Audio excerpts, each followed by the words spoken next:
Hello everyone, welcome back to my channel. In this video I will show you some important resources for VASP. The most important resource I think would be the official website of VASP, because the official website is well maintained and you can get a lot of resources from it.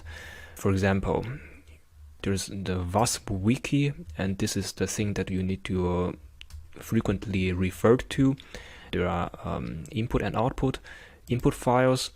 It listed all of the input files: in-car, K-points, postcard, and podcar. If you click on it, it has all of the tags of in-car.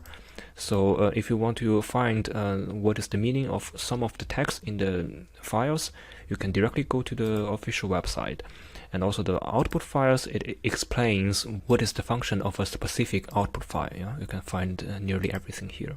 So this is very useful for references, and also it's very useful for examples, because you can find examples here for different systems. You're going to find the in-car and post-car, K-points. You can set up calculation from the examples shown here.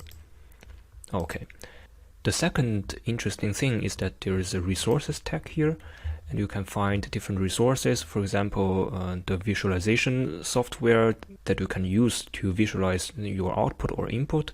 I will show you how to install P4VASP and Vesta in my next two videos. Another interesting thing is here, this Nomad.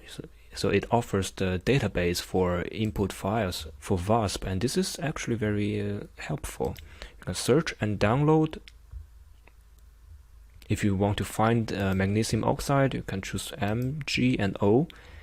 Scroll down, you will see that there are a lot of compounds containing M, G, and O, but you can click here, only composition that exclusively contain these atoms, so only magnesium oxide.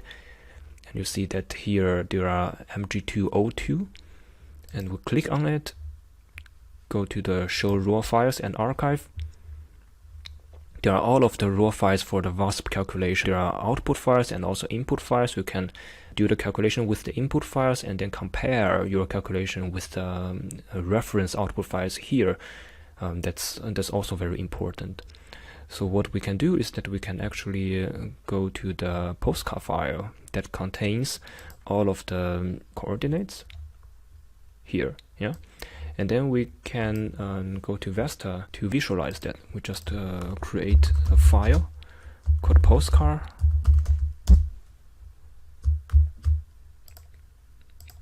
And then we run Vesta, which I will show you how to install in the next videos to visualize the structure. Open, home.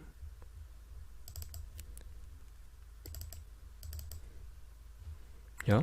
And then you will see that this is a structure for magnesium oxide. Okay, this is one of the databases that you can use to get the input files of VASP. And you can also go to some other databases, for example the Springer materials, and search what you want, for example magnesium oxide.